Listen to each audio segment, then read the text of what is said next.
Hey guys, welcome back to ESL TV for the 2014 EU LCS promotion group stage. My name is Joey Miller. Joey? Wow. My Hello, name Joey is Miller. It's because I was going to say my name is Joe Miller, joined by, and they just melded into one. So now my name is Joy, and I am joyed to be joined by Spuddington, and we're going to be moving into our second game of the day. Should be a good one as well. Super Hot Crew versus TCM. Yeah, this game is really, honestly, probably, arguably the most important game today, because I think so too. both of them are just in a situation in the standings where this kind of determines who is now the favorite for third place, and between the two of them, both of them are arguably really strong contenders, because TCM Gaming have always been second only to Copenhagen Wolves in the challenger scene. We've seen them a lot. But Super Hot Crew, what we've seen of them so far has been honestly alarmingly good. They have done incredibly well. Could say that they were super hot up until now. Boom! I'm giving you a look here. Copenhagen Wolves 3-0 at the top. As you said, Super Hot Crew 2-0, TCM 2-1. So whoever wins this one goes second in the rankings, basically. And honestly, it only looks like KMT could, in fact, catch them at all. Like, KMT is literally the only team that can do anything, I think, about this scenario that we've got going on right now. And after this game, we'll be moving into, I'm looking at my schedule, and I'm all kinds of lost on that one.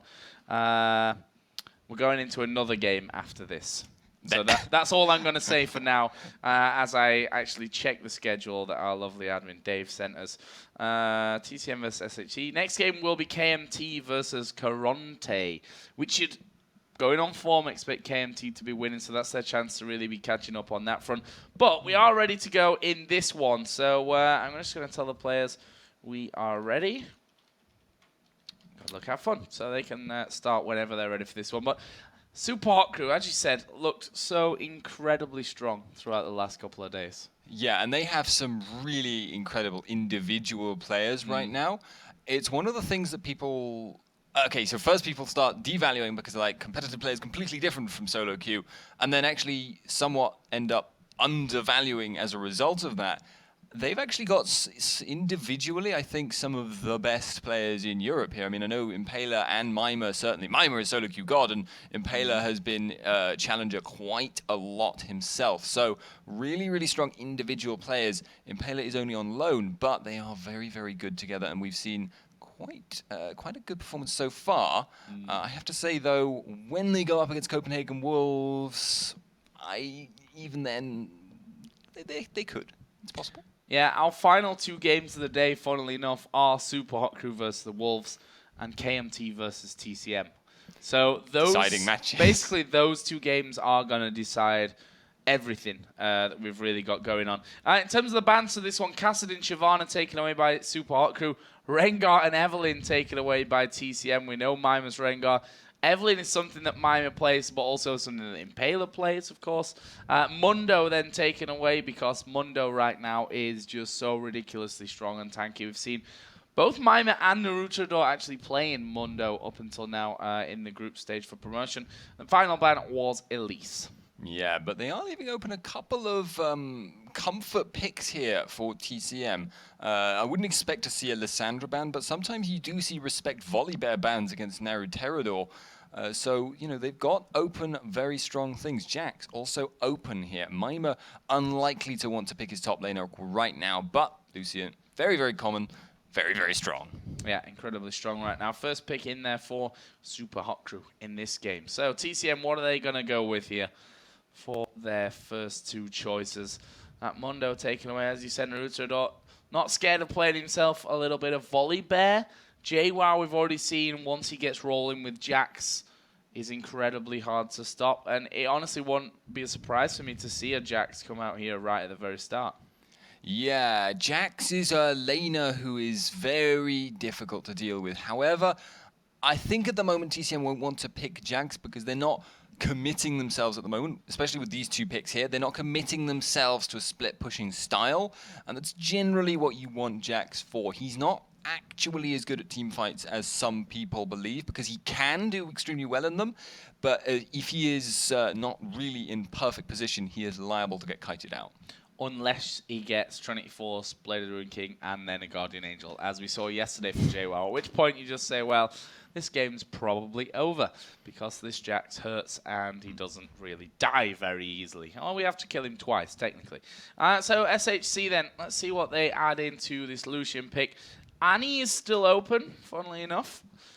We saw Zyra being taken away there for Barney D, most probably. I don't expect Belgium Beast to run that Zyra in the middle. It's pretty much only Coutard that's doing that these days, to be honest. You never know, though, because the last changes directly to Zyra did increase her AP ratios at the expense of her base values. It's a possibility. I do agree it's unlikely we'll see that, but the preemptive Zyra pick, they're kind of blocking out Annie as an option because that is generally her anathema, that's her weakness. She really doesn't do well against that, even though she's still Annie, she still does pretty decently. It looks like they want that more reliable AoE stun there. Getting Sona picked out. Although actually, I've got to say, Sona's not a huge amount better than Annie against Zyra directly. Yeah. On the opposite side then for TCM, we'll see what they add in here. And Caitlyn, who Motroko has been going for. If I remember rightly, the last time we saw TCM, which would be against Caronte, actually, I think they banned out Caitlyn against Motroko. We've had so many games over the last couple of days that they kind of all melded a little bit into one. Shen, of course, who had gone through the banning phase, and the picks up until now, it looks like will be the choice for JWoww in the top lane. Yeah, that's an interesting choice, though. It means they are confident in their ability to win the lane outright, because Renekton generally does actually push back Shen early on. If he can build a big enough advantage, and we do see it go both ways, he will keep himself just a step ahead of Shen for pretty much an entire game as time goes by. And Renekton, although he doesn't have the ability to teleport down to join the team, he can be a much bigger teamfight presence if he's actually in it, thanks to the AoE damage he puts out, and he pushes lanes faster than Shen as well, so he can push out, then go back and join up his team, and then eventually respond to Shen, or force Shen to teleport down, but be more significant in influencing how the fight goes himself by being Renekton as opposed to Shen.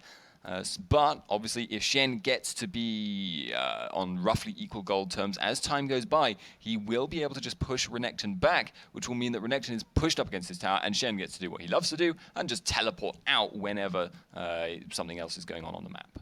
Well, looks like we might be seeing a Morgana pickup. We've already seen Moops been playing that one so far here in promotion, and it seems like Impaler is going to get himself the Olaf for the jungle. So that leaves them all set up, and Moops' Morgana has been impressive up until now.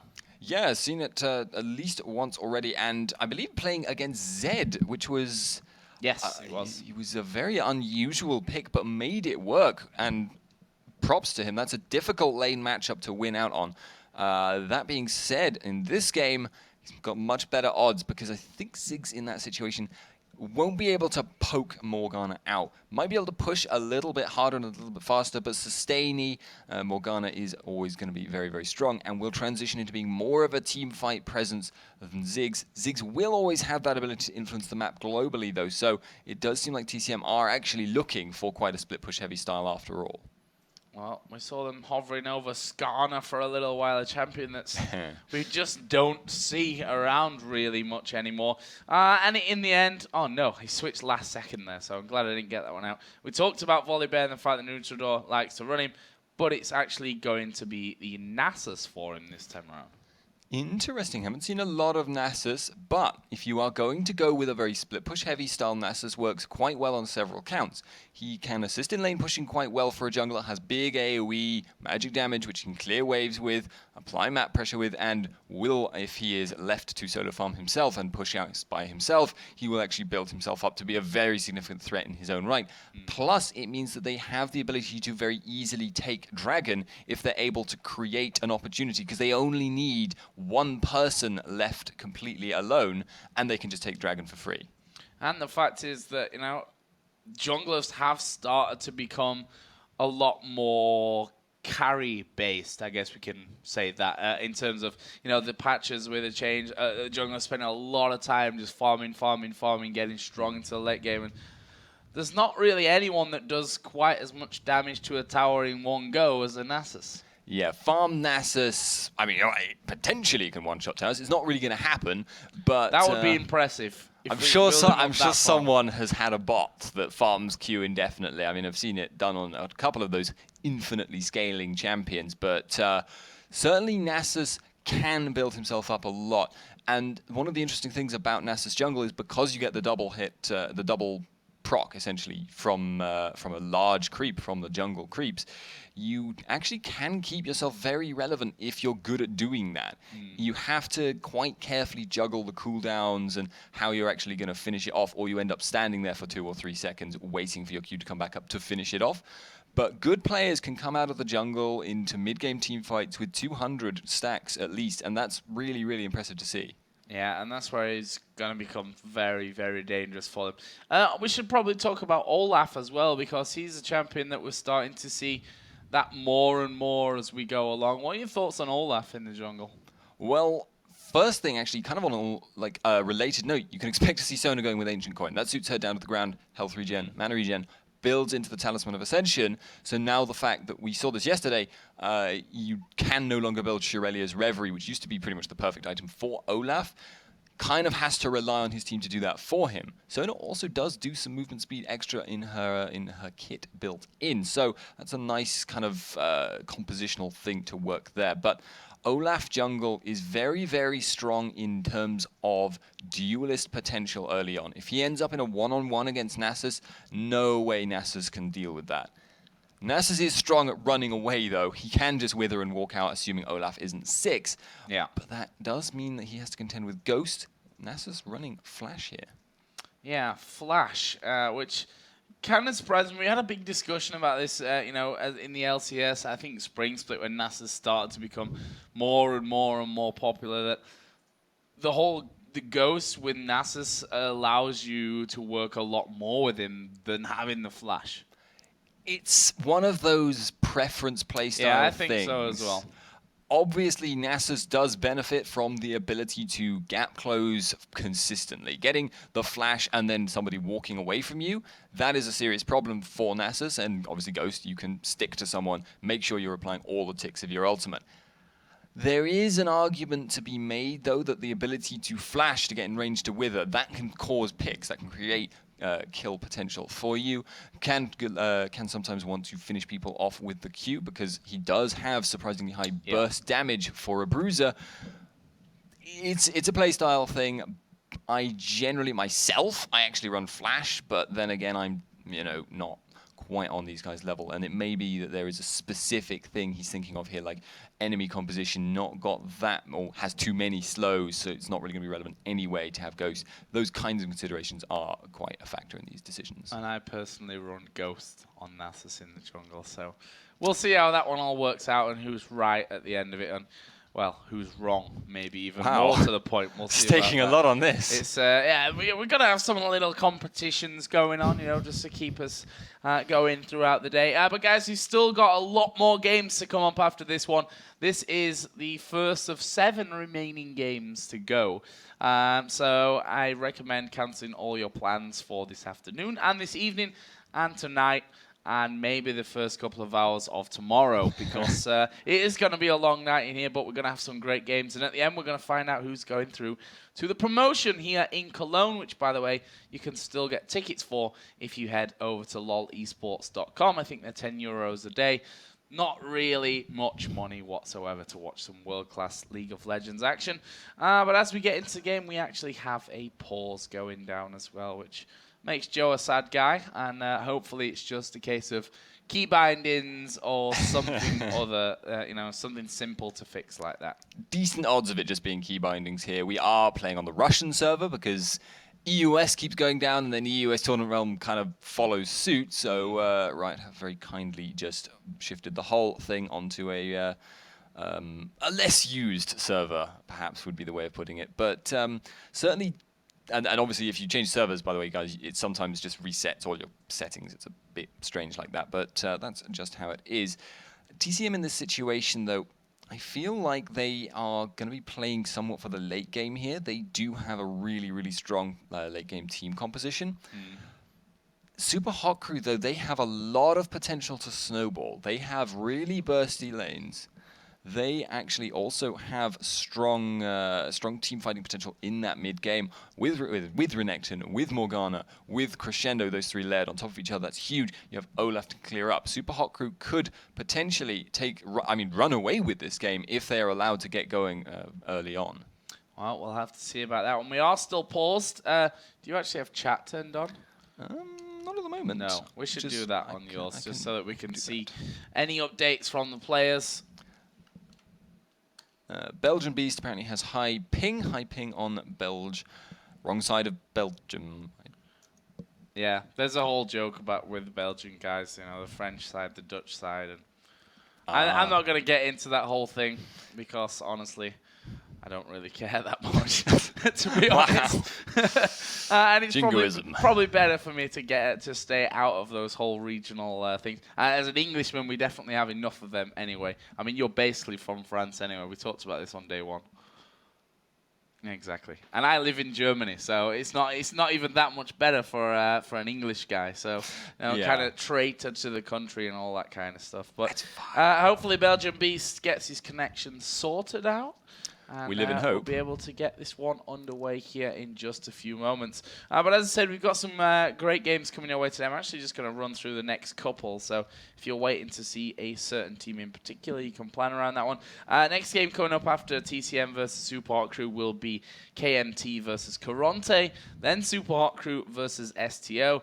Then we'll start getting into later games with Copenhagen Wolves versus KMT, STO versus Caronte, SHC versus the Wolves, which will be a cracker, and finally KMT versus TCM. So that just, you know, a lot of letters in there, basically, and a lot of games still to come. As I said, this is the first of 7 remaining for today. So, you know, it is Saturday. I almost forgot what day it is. I woke up this morning, I'm like, I don't know what day it is. I had to look at my phone to figure out what day it is. That happens sometimes when I'm casting multiple days. I knew because the hotel breakfast stays open an hour later. That is always a bonus. That is always a good thing about staying in a hotel on a weekend when they do decide to let you have breakfast for an hour longer and you don't have to wake up ridiculously early just to get that one going.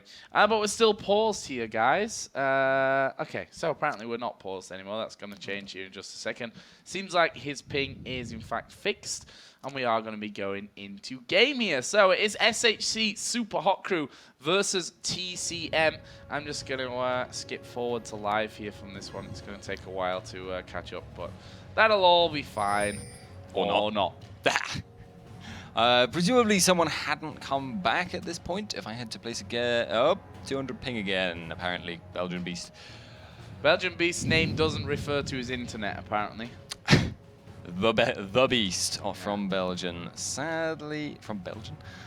Not quite right. But that's it's a little bit unfortunate, actually, honestly, because I want this game to happen because it is really, really important. I mean, some of the games today are less likely to influence the total standings overall. For instance, perhaps even the next one. But this one has so many permutations for what comes later. And at the moment, I favor TCM overall.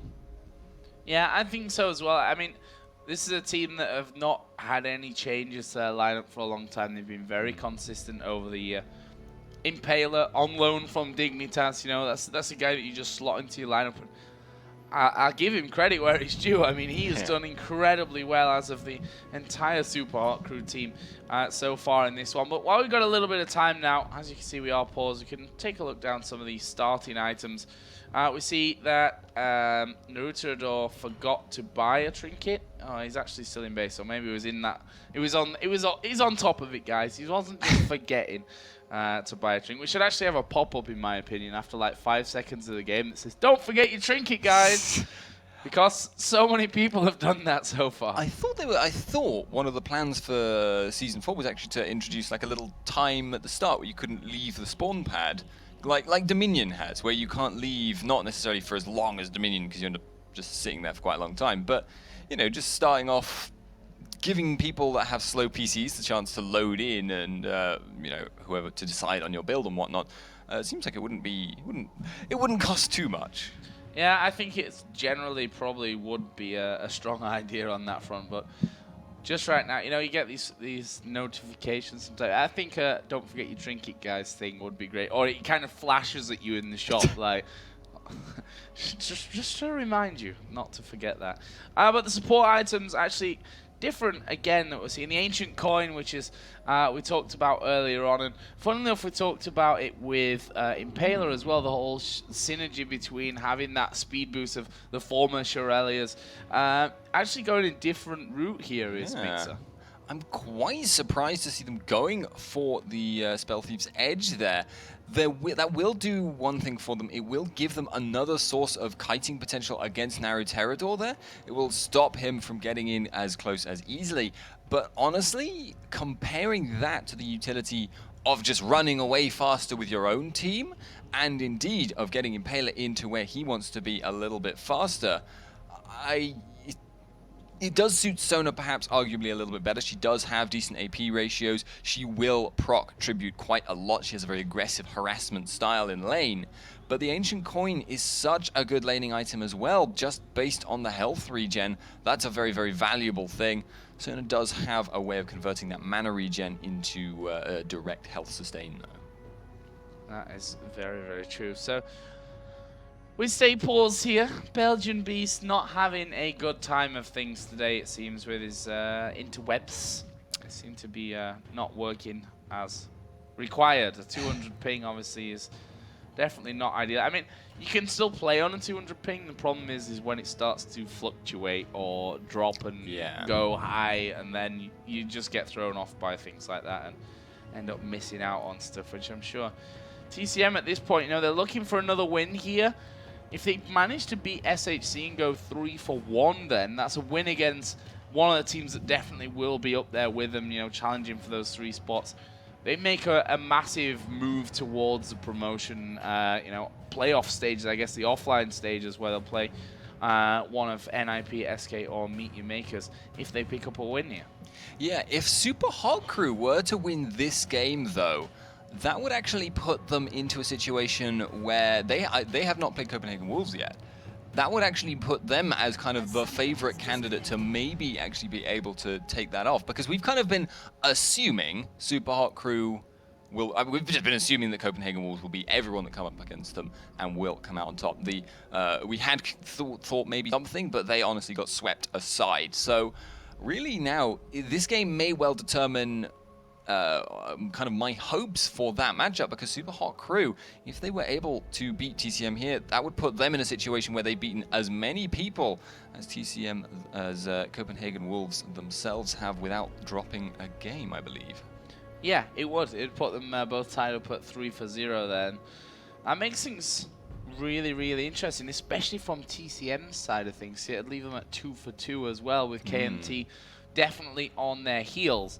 And also means that STO and even Caronte then wouldn't technically be out of it, because TCM could go on to lose their next game. KMT could end up behind, even though KMT and TCM play later on, so they may not end up like that. As I said, hypothetical situations. It's a 6-team group where there are so many games still left to play, 7 including this one. We could talk about it all day as to what happens if this and that happens, but we'll have to see. Lucian, we have to unpause or queue. I don't know what queue would mean in this situation. QQ. Not sure. We'll see. Little bit difficult to know. Apparently, he's here very soon, so JWoww has unpaused the game. Lovely. Yes. Let's It's see. getting to the point where we need like a little mini game on the pause screen. Have like Pong. So I assume that we're now ready to go. I think they get like a 10-minute pause before they have to go. I'm not 100% sure on it. Either way, they said Belgian Beast is going to be here soon. You have to wonder somewhat whether Super Hot Crew might take advantage of that, because sportsmanship is one thing, I will say, But TCM in this situation, I mean, Belgian Beast, he isn't there, and this is a really important game for Super Hot Crew. If they could start a snowball going with a jungle invade, it would be 4v5, and that could potentially give them the advantage to just take away the game. We'll see what they do. We are unpausing and pausing quite strangely. My camera is locked. So, oh, it's okay. So, I guess it's not a good plan to play locked camera, but a few technical issues. Off to a good start so far in this game. But yeah, we're just going to be waiting for Belgian Beasts and Moops to get themselves back in. They've both got different problems, which means I'm sure our admins are working hard to get in all this stuff fixed before we get into a position. I just want to mention, just saying, if Naruto had that pop-up about Trinket, he wouldn't now be in the mid lane at the halfway point without a Trinket. Game designer Joe right here. Exactly. Yeah, that's a little bit unfortunate, and that's actually an aspect of pauses. Like, psychology, it messes with the kind of routines that you're normally running with, because the vast majority of the games people have played, and we are actually now unpausing, vast majority of the games people have played are solo queue, and they always start the same. You buy what you want to buy, and you've always got that planned out ahead of time. In this situation, maybe that actually messes with them, but it does look like Super Hot Crew. Honor is dead. Maybe, or not. Belgian Beast came back. Ooh, I think they're not sure whether to... No, it's all a little bit messy, isn't it, the start of this one? I think they might end up just saying, I have no idea what's going to happen, where Belgian Beast's going to appear, and all that crazy stuff. So what do? Do we sit back defensively here? Do we go aggressive? At the moment, they are still sat with these 3 men in the bottom brush, so they may very well actually just come back up and go for that late blue invade. Yeah, they have a quite strong level 1 fight here, and this is the weird thing, because I said Honor is dead, but it's almost remiss of them not to take advantage of how strong their level 1 fight is. Super Hot Crew have the potential to catch and burst people really, really hard, and the potential to gain a lot of vision control from this. So this does actually seem like arguably TCM's disconnect may have favored TCM there. Well, right now we see a 3-man invade coming down on towards the blue buff here of Super Hot Crew. And on the other side, we're going to see 3 men coming in as well. They've actually managed to land the binder here on towards J1. Oh, fail flash! Fail flash! Haydal picks up the first blood. That is not what they wanted to happen. Meanwhile, over on the other side, blue buff started off. Naruto is actually really low here. Needs to be careful. They put the ignite down on towards Impaler. That blue buff should go over to Naruto unless he messes something up. There is the blue buff being picked up. And the blue buff on the other side, did they actually finish it off? They did. And that went over to... Where did it go? Morgana, there she is. I'm like, I can't find her. Moops is in the mid lane, picked up that one. So they got first blood. They stole away the enemy blue. Impaler obviously not getting a blue here at the start, but I don't think they're going to be too unhappy with this one. That first blood went to the AD carry as well. Yeah, and it's Lucian who is going to not have the chance to go back right now, but it will mean that when he does, he will be able to accelerate that build in a way that will make him even scarier for Shen to have to deal with. TCM put a little bit on the back foot from that, but now can Super Hot Crew actually take advantage of it? Because in the 2v1 situation, Caitlyn and Zyra are going to push significantly harder and significantly faster, and Renekton will be better at defending towers. Yeah, and that's why right now Super Hot Crew not really pushing this one at all. They're trying to completely starve Shen out for as long as they possibly can. Haydal gets himself farming, as you said, completely opposite on the other side of the map though. Trocco and Barney already doing damage to this outer turret. JWoww almost not daring to really come off of his turret here. Obviously starting out with that Doran shield. Naruto still didn't pick up a trinket, by the way. He's not been back yet, so yeah, it's to be expected, I suppose. He's probably realized. I'm assuming he's going to realize when he goes home.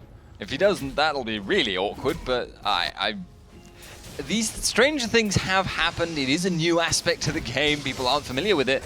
There is a taunt in bottom lane, but yeah, I don't think they're really. He's just doing that to stop them from farming. And it's one of those weird things, actually, where it's almost better from the AD carry and support perspective to just tank the taunt and maybe a tower shot for the privilege and sustain that back up and then just freely hit the tower, because Shen can't really force you off.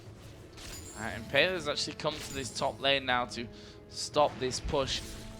So deadly and damaging towards the tower. Actually, they're going to go in for this one. Barney D taking damage. Impaler has in fact popped his ghost here. That was all a little bit strange for me. Not very well coordinated by SHC. And we've talked about this before, that Impaler, new to the team, technically on loan from Team Dignitas UK squad. Like, this is incredibly obvious that these kind of things can happen. We saw something almost exactly the same in the first game, I believe we had Super Hot Crew involved in. Mima was playing Rengar and he wanted to go in, and Impaler wanted to go out. This time it was kind of the flip of that, but either way it cost them a lot of cooldowns for no real gain, and I have to actually, on that one, agree with Mima's call. At the point where Zyro rooted really efficiently, got them both down, and they weren't able to chase it down, I feel like the Ghost Pop was kind of a difficult decision to make, but not one that should have been made. Yeah, and still remains up there, does Impaler. And take it away. A couple of CS there from Mima, which is fine because Shen also down on this bottom lane is being helped type by Naruto. So the jungler's really not spending much time in the jungle in this early 5 minutes 44 that we've had so far. They've been babysitting a lot of those single laners just to see who can basically hold on to their towers the longest at this point. Yeah, and in a tower race, straight up, the fact that Nasus is such a good wave clearer is really strong. Oh, Heydal actually getting caught out somewhat from this one, but he turns around, puts the damage onto Naruto. He's going to get the kill. Barriers up the turret hit as well. Moops had started to come down to support him, and that in a 2v2 probably shouldn't really ever happen. And that's what Nasus does poorly as a jungler compared. He is not as strong at all-ins. He is not as strong at anything, in fact, with respect to Olaf, as Olaf can be in terms of all-ins. Oh, JWoww is in all kinds of trouble as well. Moops will come around, actually picks up that kill as well. And it's just a little bit disastrous. We mentioned if the right people get rolling for SHC, this game could turn pretty one-sided quite easily. As it is right now, 2 kills for the AD carry, 1 for Moops as Morgana in that mid lane. Here comes the bomb down to bottom. It's not got enough damage to kill them, of course, at this point, but it will stop that tower going down, at least for now. That's one of the really powerful things about Ziggs right now. If situations like that occur where you need to clear a wave right now or lose a tower, he can save it, and that is incredibly important. The cooldown generally also gets to be pretty short late game because he will itemize for an Athene's Unholy Grail. That will give him extra cooldown reduction in addition to most likely a blue buff and indeed potentially a blue elixir and the short base cooldown. So ends up being a very good wave clear, almost like Ezreal ultimate, but even better for that. We did see finally Naruto, after he died, did pick himself up a warding totem, so didn't forget the trinket this time around. And Impaler now finally headed back off to the jungle, and that's going to be just in time for the blue buff to come up. Moops, of course, will be gifted this one. He's just headed himself around from that mid lane and will be taking that one away thanks to the Tormented Soil. This top turret, you see the HP that's left on it. It's going to go down a little bit now, and they might end up, after all that, losing out on this turret anyway. Well, yes, however, the bottom tower is also very low. That's true. Thanks to, the only reason it's still standing is thanks to Belgian Beast's bomb. So, nice play by him to get rid of the wave, but indeed it does look like it will drop. And I think it looks to me like Super Hot Crew are not going to let themselves lose that top tower and then also not take something in return. Renekton, Mima was thinking about roaming down, but even if he doesn't, they will be able to go for the dragon now. It is pinked. Yeah, pink ward on that one. And Hideout going to continue to push this wave out after that turret fell. That will move on very quickly. As you said, that allows them to really just go straight in there for Dragon. Naruto is recalling on the top side of the map. If they're quick here, they'll have it done before he can get anywhere close to contesting it. Yeah, and Mima just stopped Barney D from recalling as well. So even if Caitlyn is able to get there, it's still not going to be a numbers advantage for them. So Super Hot Crew making a nice call, getting the tower, and really starting to build steam here. This is getting a little bit worrying for TCM, who, well, they actually are doing some honestly surprisingly poorly in the standings. They've had a lot of tough matchups right now, but if they lose this one, doesn't that put them in the or not the same, but getting into a similar number of losses to Caronte? Well, they'd be sat at 2 for 2 at that point, which is very dangerous considering how well KMT played earlier on. Now, we were talking about TCM, Copenhagen Wolves, and Super Hot Crew earlier on, but the fact is, coming into today, KMT had only played one game, and they just won that one in style, their second one, so they're definitely dangerous. This blue buff right now is being fought at by Super Hot Crew, will be smited away there by Naruto, but again, well, they're quite happy to see that happen, probably, Super Hot Crew. The fact is that Ziggs is not going to have a blue buff to work with. Yeah, indeed. Incidentally, there was also an exchange in the mid lane that came very, very close to resulting in both the deaths of Moops and Belgian Beast. Both ultimates used, I think both ignites used, but Morgana held on to her flash, which crucially will mean she can make flash soul shackles engages in the future, and that is a really, really powerful tool. However, she will always have to consider the Zyra ultimate when she does do that.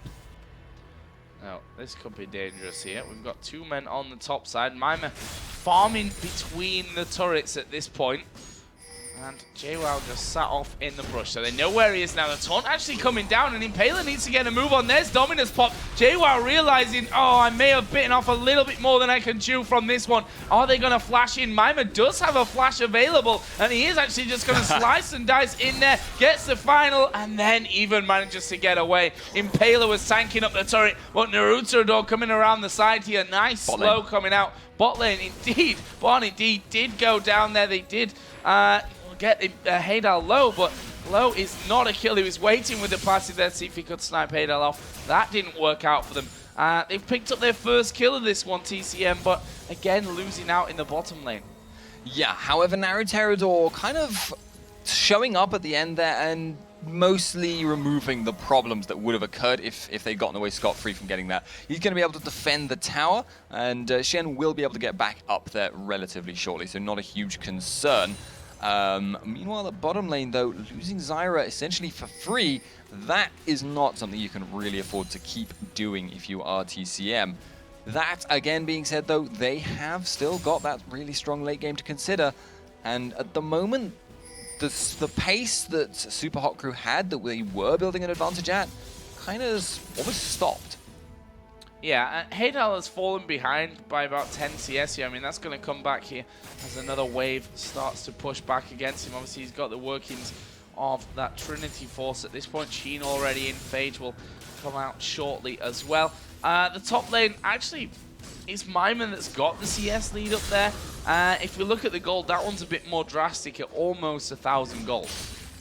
Yeah, if you start building that level of advantage for Renekton, he will do what we mentioned in Champion Select. He will push Shen back to his tower, then he will roam, then he will make team fights happen. And they'll generally go in his favor because Shen is not going to be as influential as Renekton, assuming Renekton is there from the start. However, as time goes by, JWoww will build a slow advantage, but you've seen that Super Hot Crew are willing to commit hard in order to keep him down on his luck. Belgian Beast in the mid lane, they're actually getting rooted and taking quite a bit of damage, but he's going to be okay after that. And yeah, indeed, Super Hot Crew look like they want this tower. Yeah, I was going to say that JWoww, is he going to back away? What's his plan from this one? And in the end, he just has to walk away from it because he knows that he can't stand and fight with these two. Mima and Impaler both strong at this point, and they may just rotate around to that mid lane because it is already low. Only 665 HP remaining on that one as Mook's getting caught out here a little bit by Naruto. They may be forced to use that crescendo, and actually the rest of the team comes in. There is a crescendo. Naruto flashes away, grasping, Strangle Thorns go down, but Naruto gonna get pressured. Bomb comes over from Belgian Beast, but he will die. A double kill for Sona in the end. Not ideal, but you know, at the end of the day, it's going to give Sona that boost as well. I think Moops died by walking into one of Zig's mines after he was already gone. I think she literally, there was just like 2 mines left in that big minefield, and she walked into the only one that was actually in her path, and she could have quite easily walked around it, which is unfortunate, I think. Yeah. slightly disappointing, I think, for them, but at the same time, not the biggest of things either, as we see Heidel there right underneath the tower doing a lot of damage. Acing the hole going to come through, but Heidel goes straight in there, forces the barrier out of Matroko. Naruto respawn and come back in, but they've done enough damage here to take away that outer turret, the final outer turret left remaining here for TCM. And that gold lead, it's creeping up. We're only 14 minutes into this one. We got a 4,000 gold lead between the two teams, and the Dragons up in half of the minute as well. Yeah, the pace that was slowing down, as I mentioned, suddenly started accelerating again with one team fight there going well in their favor. That puts them significantly ahead, and now they have the potential, with Mimer in the top lane pushing back Shen, to make a positional play for Dragon. They are certainly moving around there, but Impaler is actually looking to go towards that blue buff of his own. So it may be they're planning to defend against the Dragon and dive Shen again. Yeah, that's definitely a possibility from this one. Meanwhile, Heidel going in towards Matroko, and Heidel actually didn't have any mana there. Did have Flash Barrier available, but he'd already baited out the barrier in that last fight from Matroko, so he knew that wasn't there. The Flash came in, and I think he's quite happy just to get him out of the lane here and start to build that CS lead. Yes, indeed. Naruto actually finding Mimer in the jungle here. Can he pin him down? Don't think so. It's always a bit difficult when it's Renekton, but Super Hot Crew definitely continuing to apply the map pressure.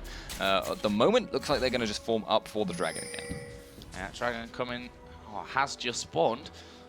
We see that the pink ward is down from Mixer, and the two of them are going to be able to do this Dragon. Not really scary in terms of any counterplay from TCM at this point, because they're just quite frankly nowhere near it, and they've got vision of both entrances towards that Dragon area from the enemy jungle, and it will be finished off there by Impaler. So another great pickup here for Super Hot Crew. It's very scary to go against a team like Super Hot Crew, especially if they're ahead, because all it would take if you were to face check a brush is for Morgana to even be a decent distance past the brush to Dark Binding into it, and then go for an actual engage, because TCM at the moment, they don't want to fight. They are a little bit too weak right now to go for it unless they get a really, really smart fight that goes in their favor right from the start. And at the moment, I'm not sure they can even really defend this tower, but even if they do, they have to defend against Olaf in the mid and Renekton at top. Yeah, they've got to split for this one, to be honest. They need to get their priorities right, as Belgian Beast gets hit with a Dark Binding. Tormented Soil was in the right position as well, and just generally a lot of damage coming across. There's another Dark Binding thrown into the back, and that's always going to be hard against Morgana. She can push deep behind your turret. Yeah, she will poke and poke and poke and poke because she's built on the Fiend's Unholy Grail. That is some significant poke as well. That kind of thing is why the culling is getting to be more and more popular as time goes by. It actually also scales up really, really hard late game. If that had been level 11 Hadel, probably would have resulted in a kill. Yeah, it was certainly close. Matroko here caught by the Dark Binding. Moops actually puts his ulti down, and he knows that's enough damage, and that just showing his mastery of Morgana there, really knowing how much he can do and how much damage he can take under the tower. That's going to free this one up. TCM are going to have to give it up. Yep, they cannot deal with that. And Impaler, he's continuing to hold them there in the mid lane.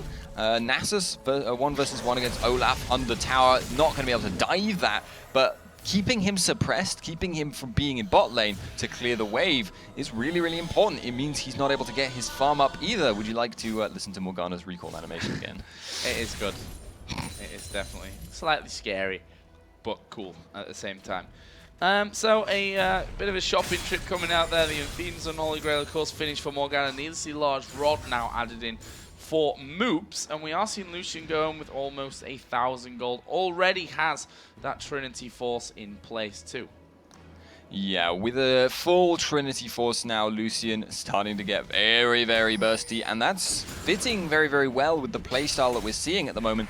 Running with like a 1-1-3 split push, they are just keeping TCM so split up that Shen isn't really able to safely make number advantage team fights happen for them, because if he does, he's basically forfeiting his tower to Renekton, and if that were to happen, that would be opening them up, and they'd have to win a really decisive team fight to make that actually a worthwhile endeavor.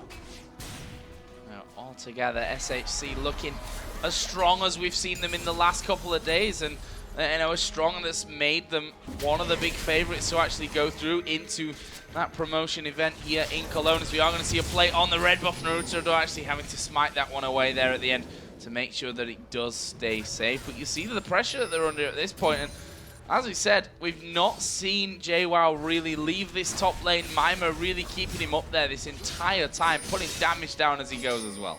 Yeah, but you can actually start to see there that JWoww is building I mean, he's not building an advantage, he's building himself up to be capable of trading with Mima. Obviously, no Dominus used, and he can't really pursue out from under the tower, but Renekton can no longer ignore him and just hit the tower.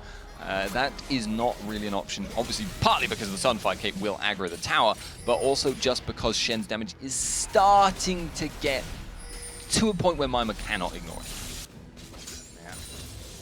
I don't think that's going to actually deter him all from this top lane, though. He's sticking in there. We've got 4 men from SHC at the middle turret, 4 men from TCM trying to defend that one as well, as Impaler just going to go straight out there, baits out, picks up the trap, and the culling comes into that backside. Barney D losing pretty much half of his health from that one. Heidel off towards the side. Needs to be careful that they don't catch him out from that one, but at this point, SHC are the team dictating the entire pace of this game.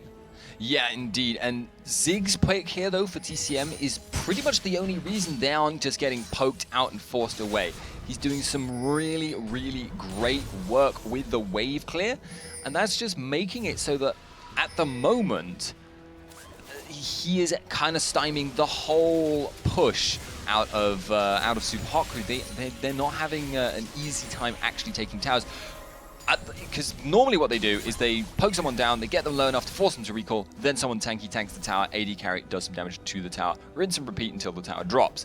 Thing is, when people are recalling, Ziggs has a 100% get out of jail free, I'm going to cover this tower for now card. Oh, Naruto here though, he could do it, get out of jail free card is what I was trying to go for, because he got locked up completely in that last fight there and finished off, and that is, you know, your Nasus, who you're relying to be the big tanky beast barking his way through with that skin, which is awesome, by the way. I love that when he's ultimate running. Have you seen the dance? Yeah, it's overall just an incredibly cool skin, but that doesn't seem to be helping him out too much this game. 1-3-1 right now, caught out there once again underneath the tower, and we see them going back. Just one interesting fact to look at here. 5,900 gold on Sona. It's the same as Shen. That's more than the AD carry, and that's more than the support, it's more than the jungler. That is not a good sign. No, that is showing actually quite how much this gold lead is influencing the game. 7,000 in total is really, really worrying for TCM. They are, however, playing at the moment in a very defensive way, and they're slowly being eroded. But the distance between the two teams will get less as time goes by. It's just literally a matter of how well TCM can defend their towers against the poke of Super Hot Crew, because at the moment, it's not working out for them. They can't afford to keep losing towers at this pace, but it gets harder and harder as time goes by. And the inhibitor towers now also have actually got some regen.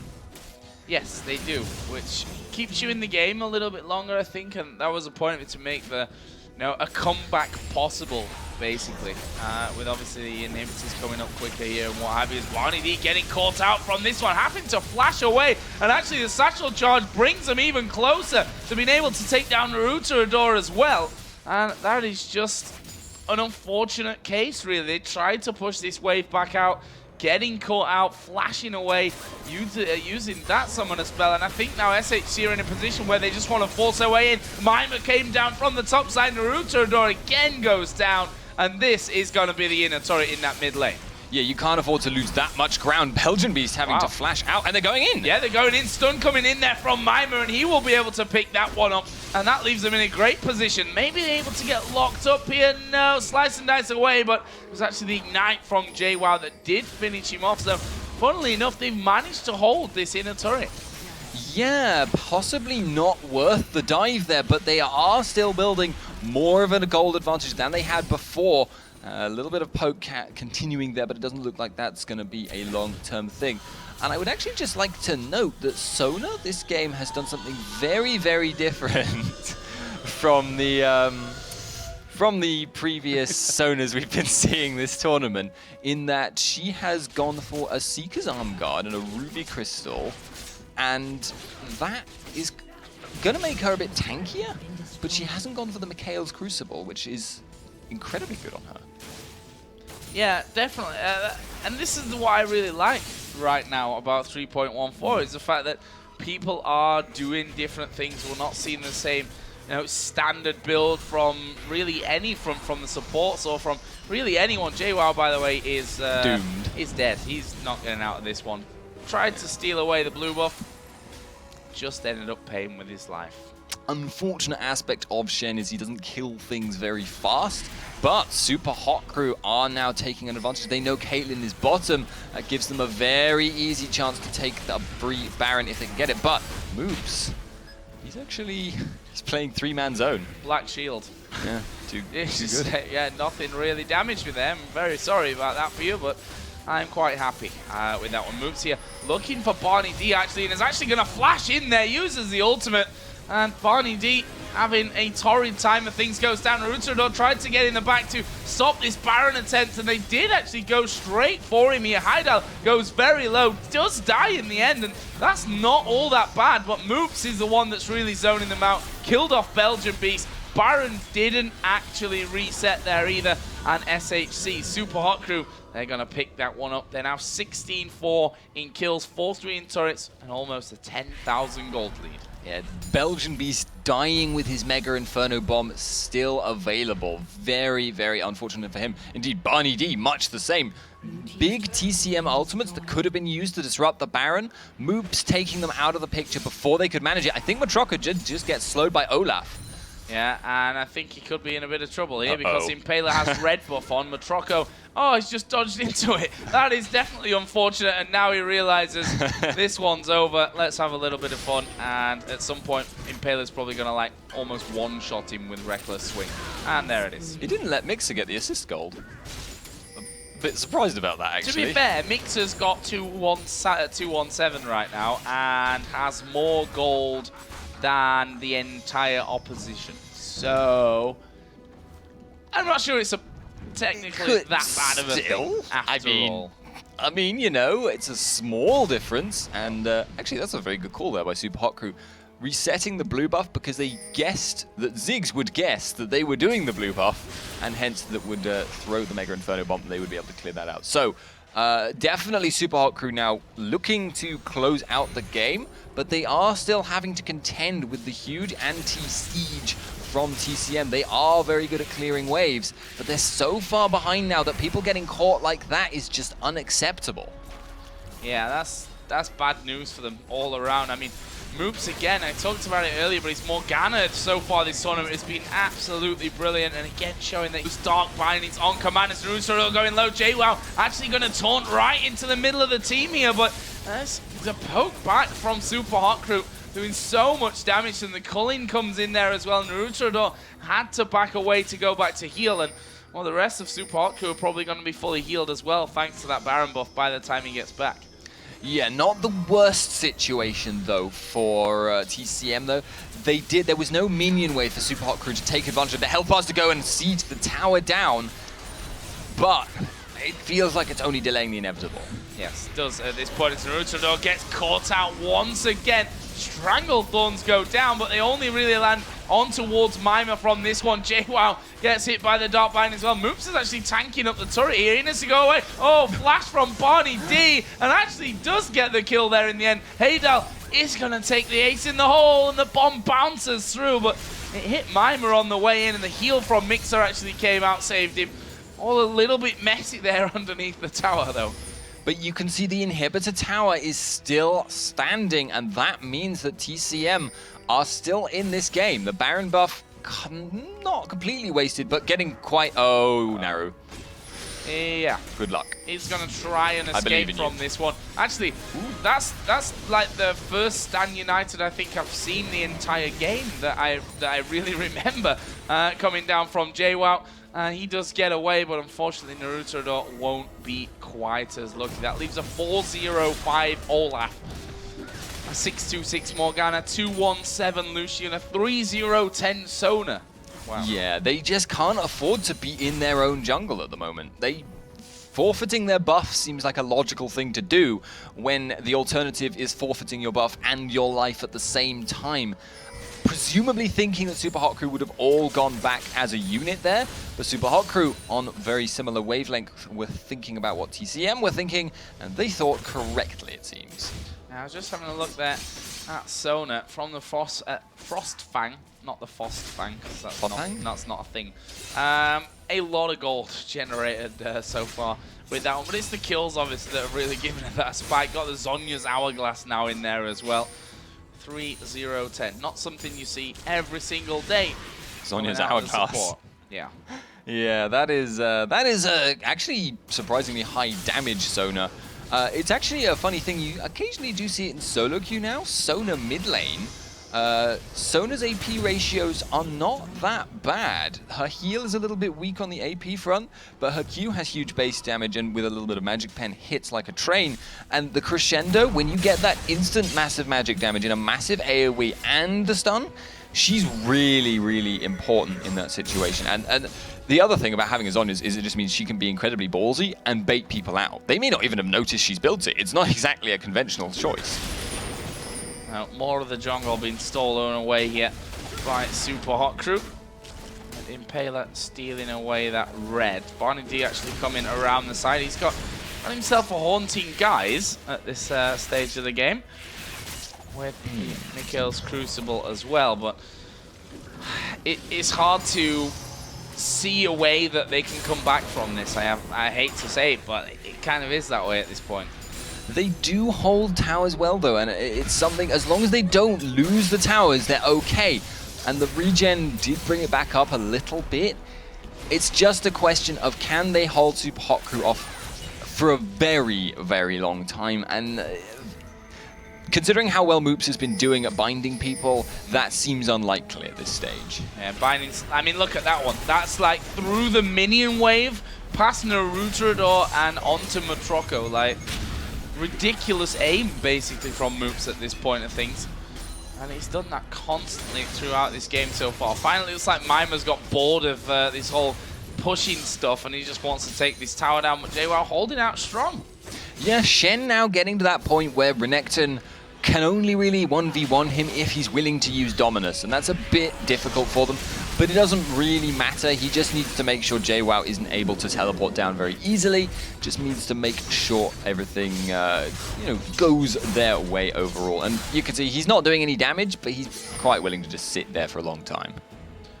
Right now, Mixer just holding the front lines as they push this bottom wave out. They're going to be stealing another blue buff over here for Moops.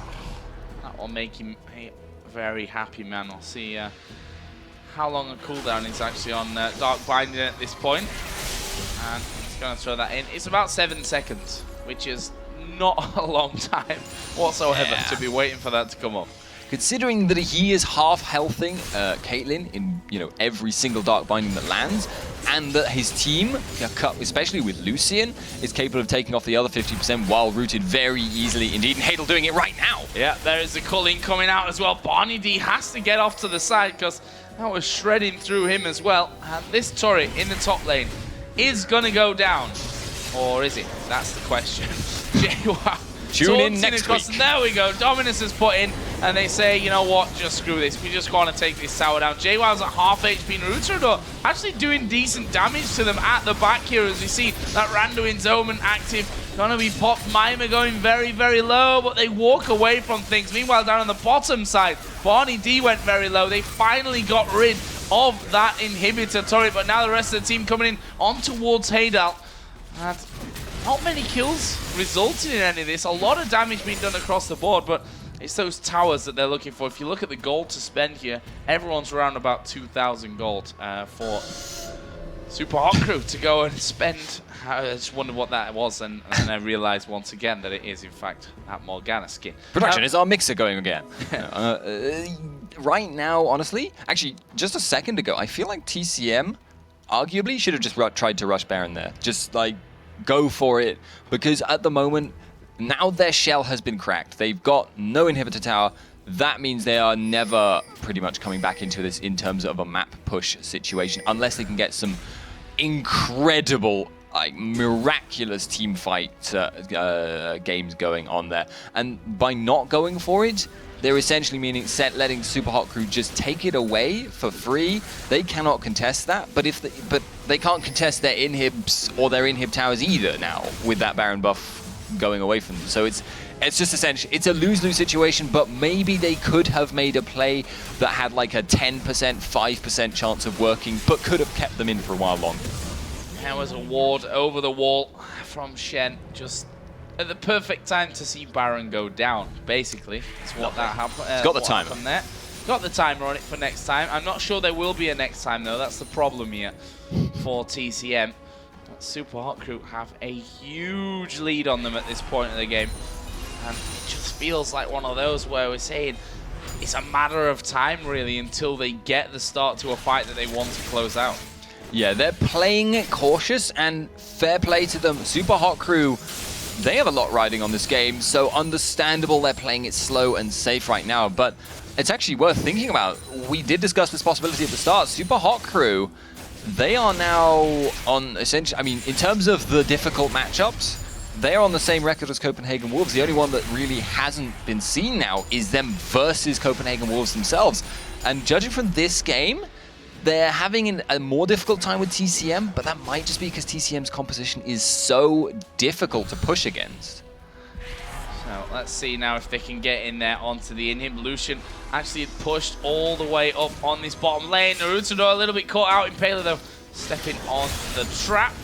And we can see just not able to do that much damage to either Olaf or Renekton at this point. And JWoww is going to be chased down from it, but this is, again, just them pushing in there with their strongest two men at the front, getting the damage down from the backside, and now moving on to this second opportunity, which is the bottom lane for them. Acing all comes through, actually will be caught by Moops pretty much, who's still looking for those dark bindings to land and still having the odd one here and there landing. Yeah, eventually will land the binding. I don't think, judging from the way they're playing at the moment, Super Hot Crew are actually going to dive this unless they get a really good binding and can burst someone down instantly. But they don't need to. They just need to wait for the minions in top, minions in mid, and just apply pressure. Oh, and there is a binding landing onto Matroko. The Cullen comes in. Haydal picks up the kill thanks to that one. Belgian Beast now being chased right down to the back. Barney D's going to go down. JWoww did actually use his ultimate to go and save Naruto there in the end. Sorry, that was Belgian Beast in the end. Naruto now backing away from things completely. This opens up that inhib turret. The inhibitor itself is going to go down. They've got super minions now moving into the base. They can win the game right here. Yes, they can indeed, and that means we have a really interesting matchup later. Copenhagen Wolves versus Super Hot Crew. I'm now looking forward to that. Although I did just notice, just as a kind of random point of curiosity that I hadn't actually noticed, it looked to me right there as if Mikhail's Crucible could cleanse off a Morgana ultimate, which I thought was Quicksilver Sash only, but as it happens, it seems like it worked. Well, there is the Nexus down, and a very impressive victory here for Super Hot Crew. Took them 37 minutes to close that game out, but it started very, very early in terms of their domination of that game. Yeah, and it was as predicted. It was a snowbally composition, and if you let them run away with the game early on, they will keep running with it that whole time. Good performance out of them, though. You can't really fault many things that they did in that game. Really, really good play. Yeah, especially when I look down their lineup. Moops is Morgana 6-2-10, Impala's Olaf 5-0-5, Mimer's Renekton 3-2-7, Haydal and Lucian 5-1-7, Mixer on Sona 3-0-13. Never die, always kill. Never die, getting all those kills in there. Brilliant, brilliant play from Super Hot Crew. They are very impressive. I'm very, very... I didn't expect them to be... This was a lone jungler. Yeah, I didn't expect them to be this strong coming in. I have to be really honest about that one. Let's have a look at the results here once again at the table. I've actually just given it a quick refresh here, so hopefully it's going to have the scores updated in that one. But it will leave, either way, the Copenhagen Wolves at the top, technically, I guess, on alphabetical order at this point. They've won 3 out of 3. Super Hot Crew will be up there as well with them. 3 out of 3. 3. Now, this is where it gets interesting, and there is the question. This is very interesting. I don't know what's happening. Well, it's fine. Super Hot Crew's results not been updated either way. So the interesting part now is that TCM are sat at 2 wins and 2 losses. KMT are sat at 1 win and 1 loss. Now, if I look down my piece of paper, which I think we've now caught up to today's after 2 games. All right. So we're now in the present. We have been in the past. No, we have to do... The next game coming up is KMT versus Caronte. I'm rather sure about that one. Let's bring the camera back to me. That's the table at this point. I'm just going to bring up my game list because that's the interesting bit. Yeah, so KMT versus Caronte, which is actually the 4th game of day 1. Yes, indeed. Mm-hmm. We had to move things around on that front. So that was the planned 4th game of day 1. Now comes into this one. So... I'm gonna kind of expect here that KMT. I'm not gonna count out Caronte. I don't want to count out any team at this point. But the way that we've seen them play, KMT have been looking stronger. So you'd expect them to win that. Yeah. That'd leave them with the same points as TCM. Now, that's where it gets really interesting because TCM only have 1 game left, and that is against KMT. So it's up to KMT now, who have to play Caronte and the Wolves before they go up against TCM to really seal their own fate. But I think that KMT versus TCM is going to decide the 3rd spot here now. Yeah, that looks like it's going to be the most important one. However, that does also mean, I mean, it's not a definite, but if you are coming in the 3rd place of the seeded teams there, most likely you're going to end up against NIP. That's a difficult matchup to deal with. I would also say, though, under the circumstances, this is kind of becoming 2 separate 2-horse races because you've got the KMT matchup there, but you've also got Copenhagen Wolves versus Super Hot Crew. Most likely both of them will qualify regardless, but they're going to want to be doing better because they will end up against the worst LCS team that way. So it's really hard to call because you know, I don't know what, and I'm sure that the guys from Ninjas in Pajamas, from SK Gaming, from Meet Your Makers are watching right now, and you know, even if Super Hot Crew beat Copenhagen Wolves, does it mean that they then pick the Wolves before Super Hot Crew? Are they stronger right now? Is a game that, you know, both teams are all qualified on. Are they taking it super serious and really showing anything? Probably not. I know I wouldn't be in that scenario. So many questions left still to be answered in this one. One thing that we do know the answer to, though, is what our next game will be. It's going to be KMT versus Caronte, and we should be starting that one off in just a few minutes, guys, so don't go anywhere.